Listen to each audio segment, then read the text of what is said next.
Hey folks, Chris McLean back with yet another episode of the show. And in the studio today, I've got Mona from Avant, who help businesses with their digital asset development, including websites, web applications, and mobile apps. All good things, digital marketing and digital asset production. Mona, awesome to have you here. Thanks for dropping by. Thank you, Chris. Thanks for having me. No, my pleasure, my pleasure. So take us through Avant. How did this all get started for you? Were you previously an agency? Were you in corporate? How did you get started on this agency path? Yeah, sure. So no, I was not in an agency. I was in the corporate world actually for over 17 years. I worked across companies like American Express and Census, 8.5 in both of them. And I was not new to the business world. I was dealing with businesses in a business development capacity or a relationship manager. But so not new to the business world, but never ran my own business before I started this venture back in 2020, right before the pandemic hit, without knowing that the pandemic was coming, obviously. So, Good timing. So yeah, good timing, great timing. I kind of panicked. I was like, what have I done? But no, look, things are going really well, and I wouldn't change it for the world. So what drove you to start an agency? It's always interesting. I always find it like a lot of agency owners cut their creatives or their developers or they've worked in agencies. I always find it interesting. Like you came out of Census, I guess. Technically, Census is sort of advertising, marketing, right? So, for everyone that's not Australian, it's like a Yellow Pages listing. Sort of became Census, which was the sort of online version of the phone book. So that's kind of marketing. Were you involved in kind of the marketing side of things at Census, and what triggered you go, I'm going to start an agency in 2020? Yeah, look, I mean, good point, good question. So with I think everyone who owns an agency in Melbourne, they have worked with Census at some point in their life. That's what I say. My role throughout my career with Census was as a BDM and a relationship manager. So I was looking after people's advertising, not on the creative side, but on the relationship management and the business development side. And starting my own business was a long-term passion and dream of mine. And my background is Pakistani. So I was with Census from 2003 till 2011, and then I made the move to Amex, which was a completely different industry. And it just that 17 years of dealing with businesses really made me see a really big gap in this market. My target, most businesses that I was dealing with was in the large market space. I did work with small to medium-sized businesses as well. There's a big gap in the market where digital assets for very sophisticated businesses were not up to the mark, right? So there's a big so that was definitely an opportunity that I saw. And coming from Pakistani background, Pakistan, we've got great IT talent there. And, I know that a lot of people, they're not aware of that. Majority of them, they go to India, Sri Lanka, or Philippines. So my thought process behind starting this business was to connect that bridge. So, connecting that talent that we have there and finding an opportunity in this market. So my team is all based there. I've got my own operations. We've got our own setup. And, we're helping a lot of Australian businesses. We are more on the small end of the town. So we help small to medium-sized businesses with their websites, which includes WooCommerce, WordPress, and mobile apps. And we're working on a lot of Word applications within PHP, Node.js, and .NET tech stacks. Yeah, nice. No, we've sort of spoke offline when we first connected, and that Pakistani connection is really, really interesting. As you say, it's not generally a market that agency owners particularly look at. We might look at Eastern Europe, sort of Balkan states, definitely looking. India used to be the place, like even for me, like early 2000s or that 2000, 2010, that sort of decade. India was like that was where you went for developers, and now it's definitely shifted to the Philippines. So Pakistan is as you're saying, quite an untapped market, but similar to that sort of that Indian side of things, there's a lot of really good talent, really good development talent there. Is that something you sort of always knew? Was that something you had to tap into? Did you have existing networks there? Obviously, being from Pakistan, was that sort of always in at the back of your mind that you wanted to tap into that resource? Or? Yeah, look, I always wanted to, because I still have family, a lot of family there. So I visit. I was visiting. I moved to Australia back in 2002. Actually. Okay. So, I've got a great network in Pakistan, and that was definitely one of the reasons I wanted to have my operations there. To be honest, if I didn't have any connections there or network there, it was going to be with those kind of countries. It's hard to find the right sort of resources if you don't have strong networks. So that was definitely one of the reasons I am using, Pakistan as my back end, sort of they're my backbone of my business. And you made a great point about Philippines. I think Philippines is very popular because a lot of large companies have gone to Philippines, including big banks and stuff. So that kind of gives people that level of comfort that, you will get good quality work. But look, I mean, my thing is and I'm always very upfront with my clients. And I know some people have been burnt with that offshore relationships and stuff. Whereas for me, I am an Australian business. My team, wherever my team is based, is not their concern. So the benefit, of course, my clients will get. We don't compromise on quality. We don't cut corners. But at the same time, we provide quality products. We deliver quality products. We're big on managing good relationships, creating long-term partnerships with our clients. Yeah, absolutely. I think that always that is that catch between a Melbourne-based Australian team versus overseas. But I think particularly off the back of the pandemic, from the time that you started, it's much more understood that global teams and remote work is just the norm now. So I think that makes a lot of sense, and obviously it's cost competitive from an agency owner perspective, that you can get really good talent and really good resources for a better cost for the business, which means you can either pass those savings on to the client or build better profit margins inside the agency. I'm interested to understand, with Pakistan in particular, what is it that makes such good developers? Is it government led? Sorry, I'm just I couldn't hear you. Just dropped off for a sec. Right, just broke out. Okay, cool. Well, I'll make a note to edit. Where are we? About 8 minutes. Okay.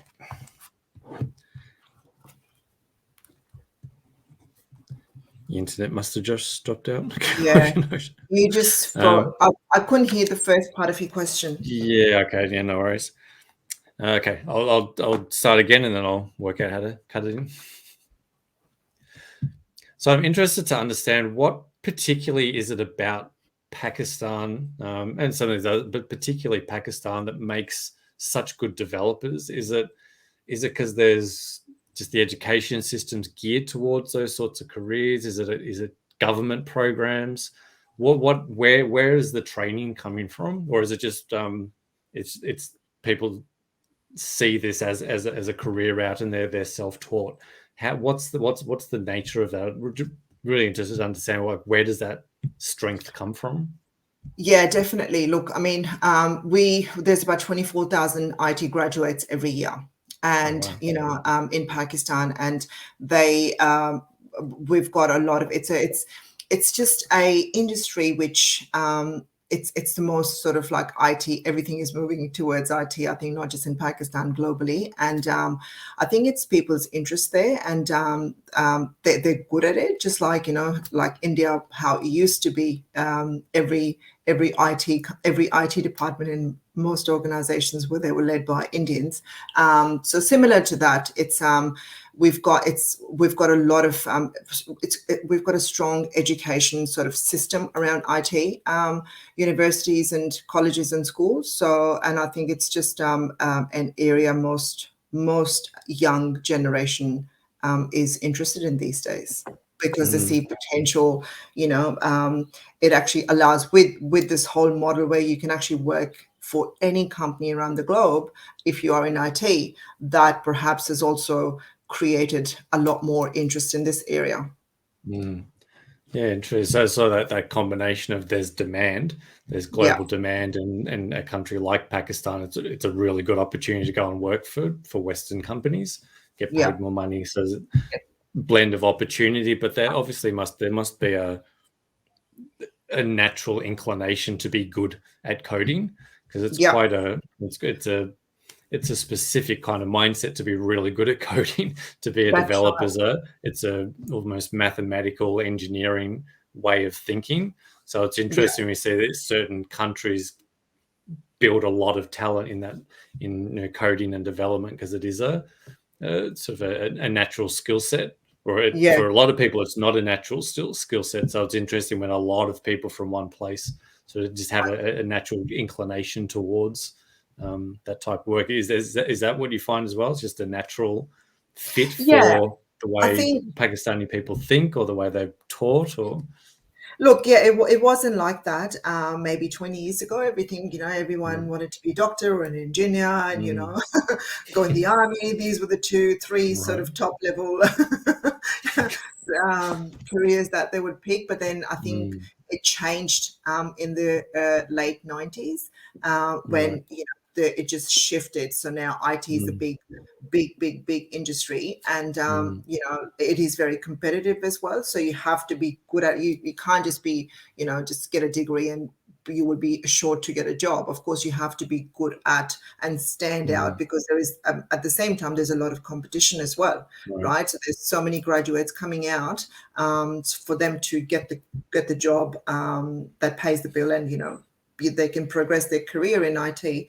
They have to mm, be good at that, and I think all those factors have played a big mm. part. Yeah, yeah, yeah, yeah. It's super interesting. And is that Mm. be obviously that choice, that decision to have that as as you say, the backbone of your company, to have that outsourced model, but locally managed, locally operated, but with an outsourced back end. You probably wouldn't have known otherwise, but has that been a good business model, given that you sort of founded and started? How much of 2020 did you get through before? There really wasn't much of 2020 before the pandemic. Did you launch? You say you launched what must have been like January, February. That was kind of Yeah, look, I was prior to starting with my own agency. I was with American Express for 8.5 years, and I remember I resigned back in January 2020, and I just wanted to go and so I booked my ticket to go and set up my back-end operations and stuff. And literally, I went there thinking that, okay, well, I'll set it up, I'll do the initial thing, then I'll come back, and I can just keep going back now, just to. Anyway, while I was there, the pandemic just literally started while I was setting up my operation, and I came back, and it was the 15th of March when I came back to Melbourne. I literally had to quarantine. So yeah, um, right. Yeah. luckily, I was able to go there and set up the whole back-end team and my operation, and have someone who can run the operation. Because I think if I would have waited another month, that would have just really been a big disaster for me. Because Yeah. I left my corporate career to think that, thinking that, I want to do something of my own. So I was able to Mm, do that, but then to establish and build the whole business virtually, throughout this whole pandemic period, that was challenging. That was first, especially the first 4 to 6 months were quite challenging, because not only, I mean, every business, when you start, it is the first 6 to 12 months a very difficult time, but then that on the top of a pandemic makes it, really, yeah. even Compounded. exactly harder.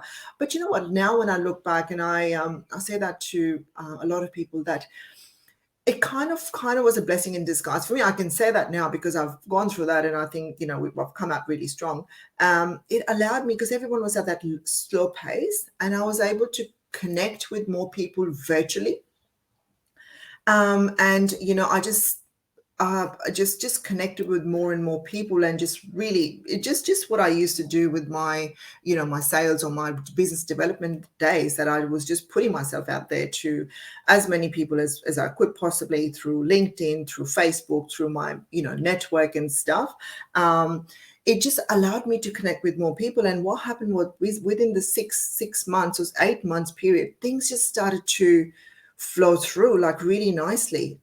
So I was lucky that I was able to at least go and get the engine started before the pandemic literally started. And then, I had to come back and do all the hard yards and, do the business development, get business to the point where, things get busy for us. And we started with a team of 3 when I went up there and I hired the premises and people, and we've grown to 9 now, thankfully.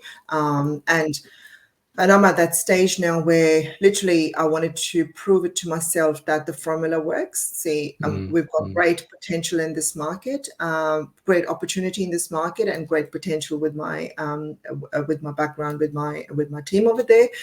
So I'm at that point now where I'm looking at the scalability, which is why I'm looking to partner with a lot of agencies, digital marketing agencies and creative agencies, and become a development arm of their business.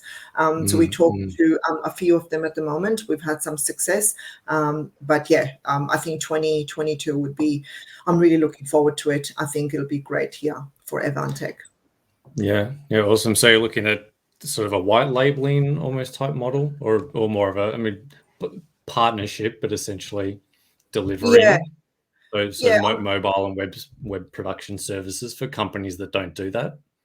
Correct. So I'm open to both of them. So for one, we are doing white labeling, where we are just their team on the back end, and the others, we are happy to get referrals, or they introduce us as their partners, and then we talk to the client on our own. I think it depends on what suits in a particular partnership. We're open to both sides.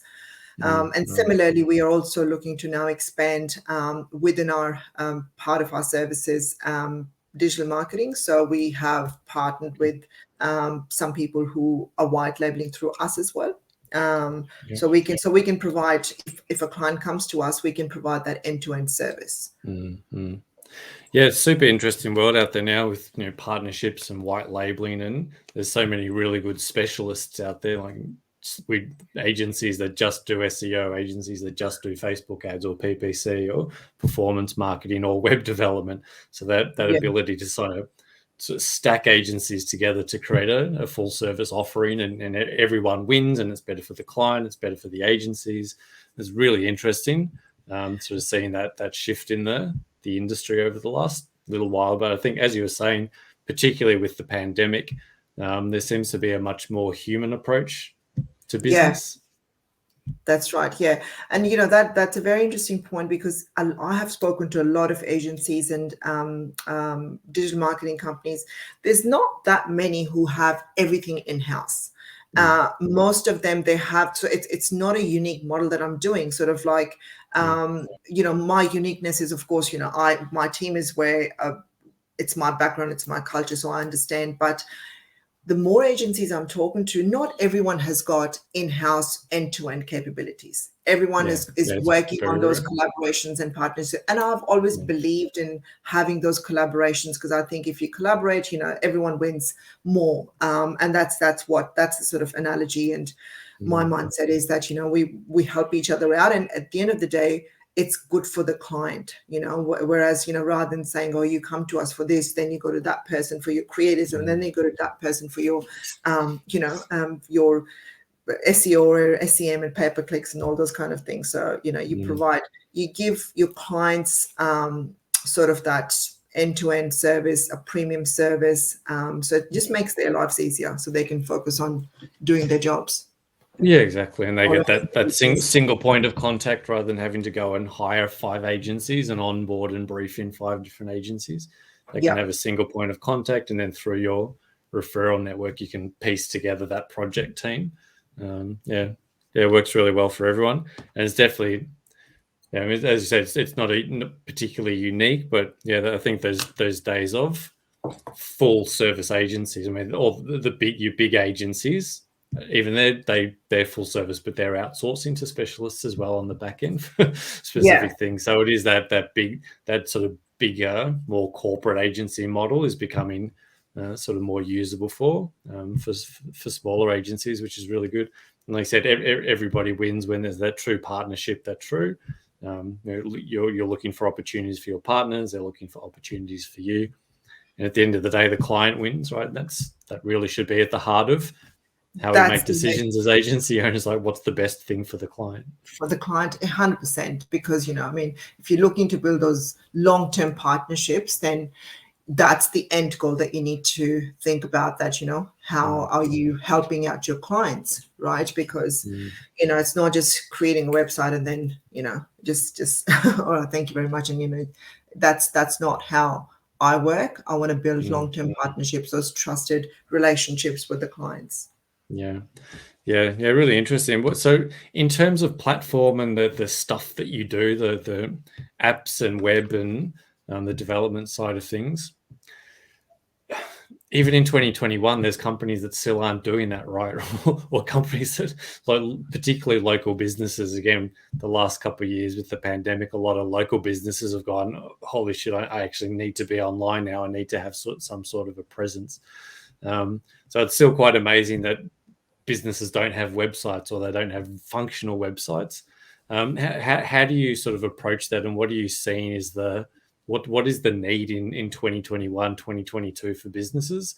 Is it coming online for the first time? Is it they've got outdated technology stacks they need to integrate with different CRMs? Obviously, mobile and app first and that sort of things sort of more prevalent. What are the challenges that you're finding with particularly with your client base? Oh, Chris, I mean, I see all, and you have to be careful as to how you approach that when you talk to the clients, because, some clients, they're like really well-known brands, and, they've got their website that was done maybe 10 years ago or 15 years ago. It doesn't even portray the right message about their business. And it's, especially now these days, and what we have gone through in 2020 and still going in 2021 is your website is like a virtual shop front. You need to have a website that really portrays your brand, your services in the right manner.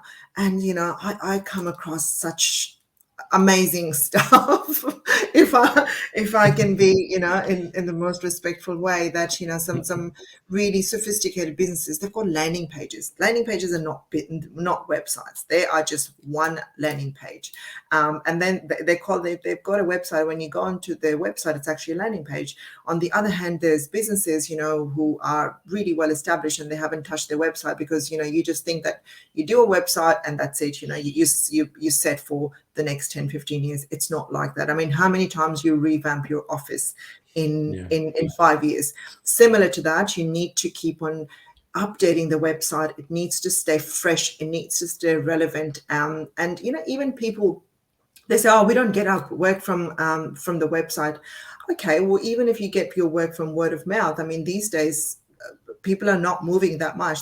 They will definitely go and look for your website just to see how you portrayed, and maybe they will just go on to look for your contact details and stuff. And somebody has really talked you up to in front of talked you up to them, but when they go and check your website out and it's either a landing page or it's a website from 1990s or early 2000s, it's just does not marry up. So it's very important. I think people, I must say, people are definitely realizing that more and more now, that it is important to have a website that really portrays their brand well.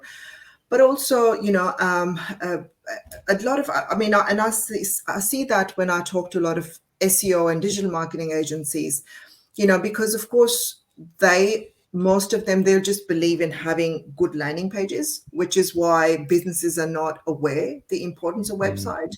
So they have to also educate their clients that, yes, they can run great SEO campaigns by just doing landing pages, but that does not mean that they can have a landing page for their website. website is different from the SEO campaign. Do you know what I mean? Yeah. So it all goes hand in hand. That's why I'm very keen to work with digital marketing agencies and creative agencies, and portray the same sort of image about a client that they're doing through the SEO. It should also reflect on a functional website. And also, the other good thing, another point that you made earlier, is that majority of the people these days are looking for businesses and searching on their smartphones.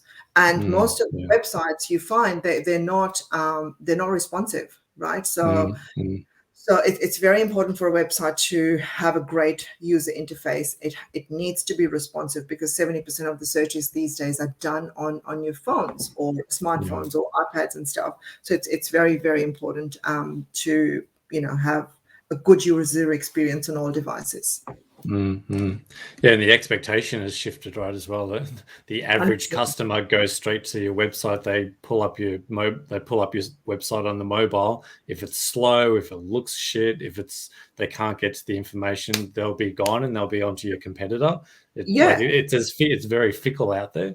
And as you said, even if someone's had positive word of mouth, or you say, hey, Chris, I had this, I bought this supermarket's amazing, go check them out, and I go check them out, and the website doesn't work. It's like, what was she talking about? These guys are rubbish. Like, they can't even build a website.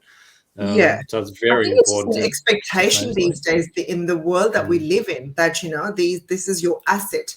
That's why I keep harping on, this is your asset. Just like the way you invest in your office, your shop front, you need to invest on your websites. And then, and then, depending on what kind of businesses they are, if they need a mobile app, then that again is very important these days from a customer loyalty point of view and other things. So, which is why, we are there to build long-term partnerships. We can start with building a good website to start with for our clients. And then, of course, if they want to then move that to an app experience or a mobile app for their loyal customers, or if they want to develop a product through a mobile app, we can help them through that experience as well. Yeah, love that. I think that's a super important point, that websites, it's not a one and done thing, and that can be the tendency to think, I've got a website now, so I'm good for the next decade, I'm good for the next 5 years. But if it's not active, it's not going to rank well. Like, just basic stuff, it's not going to rank if you're not blogging, if you're not refreshing content, if you're not targeting different keywords, if you're not keeping that platform active, if it's not engaging on mobile, if you're not driving traffic to it. All of these different things, that asset needs to be active over time in order to be beneficial. 100%. And like you said, if it's not an e-commerce website where you can say, well, 1,000 people came in and 500 people bought product and here's the revenue, it's just a natural search habit. People are going to look at your website. And it needs to be representative of you over time, as well as the company changes. Nothing worse than outdated information, or information you said that doesn't match up to a campaign, right? If you're running a Black Friday campaign in a landing page, and then you hit the website and it looks different, or maybe the logo's changed or something like that. Like, it sounds like basic stuff, but this can get missed, right? Even big corporations can miss this stuff because they're focused on so many things. No one's looking at. I mean, there's so many. I mean, I've only been in business for 18 months, and I can tell you I've learned more about myself in the last 18 months than I collectively did in 17 years of corporate. So, I mean, running your business is really, really hard. That's why, you need to have a trusted sort of agency that you partner with, who can not only just build a website, but then do an ongoing maintenance. And that's what we do with our clients as well, give them ongoing maintenance packages and keep on, we are there to make sure the website looks up to date. It's got relevant content, all upcoming, like Black Friday or anything else, Christmas, all those kind of things coming up. That's all reflective on their website. If it is relevant to the business. So yeah, just maintaining site speed, making sure the site hasn't been hacked, right? Keeping it updated and backed up and all that basic stuff, right? I mean, simple things like we look at websites. I mean, I talk to so many people on a daily basis, and I look at so many websites on a daily basis. Like, simple SSL certificate has been expired, and the first thing that comes up when you type in the domain is like, not secure. and that's the worst impression, if someone is trying to look for you. So yeah, these are small things, but I think they make a huge difference in building credibility. Yeah, as you said, a lot of companies aren't. They're just not focused on this stuff because they're worried about their business. They're worried about keeping the doors open, and they've got other shit to worry about than their website. So they've got good people that can step in, and 100% of your job is focusing on that thing. Yeah, there's a major benefit in that. Yeah, awesome. Yeah. Mate, I think that there's a lot of really good insights, not just for web dev agencies, but agencies in particular. I really love the way that you're outsourcing it. You've predicated your entire business on that outsourced model, and that you're looking for it's somewhere different, right? Somewhere it's true to you, it's authentic to you, because that's your family, that's where you come from. So to be able to give back must be that must be a nice feeling as well, to actually contribute back to sort of your roots and your heritage. Is that an important part of why you do and what you do as well? Yes, 100%. Very important part. I want to promote the talent that we've got in Pakistan. It's very untapped, which was, I was very passionate to bring, that talent and, help Australian businesses out and bridge that gap. So I'm quite passionate about that. And I'm very proud that I've got a strong, great team. And there's I'm part of another government initiative that Australia has taken with Pakistani government in terms of improving the IT trade. So I sit on some of the events that they run. So yeah, I'm very passionate about promoting Pakistani talent into this market. Love it. If people are interested in finding out more about yourself and Pakistani talent and partnering with you or white labeling through you, if they're an SEO or a creative agency that needs that web production, mobile production workforce, where's some of the best places for people to come and get connected to you, Mona? Best place to connect with me is on LinkedIn, and that's where I play most of the time especially for my businesses. And otherwise, reach out to me through. I've got my contact details on the website, or even on Facebook. But LinkedIn would be the most appropriate one, I would say. Beautiful. I'll drop those links in the show notes so people can come and click on those and come and get connected with you. And obviously there's a lot of agency owners watching this show. So if you are an agency owner looking to build that web production back end into your business, click on those links and go get connected with Mona and see how she can help you grow your business and service your clients in a better way. Awesome stuff, Mona. I'm glad we got to jump on this call, and it went fairly smooth, I think, in the end. So thank you. It was great. Thank you so much for having me and giving me the opportunity. My pleasure. Thanks for jumping on the show. Thanks everyone for tuning in at home, and we'll catch you on the next one. Cheers. Bye. Thank you. Cheers.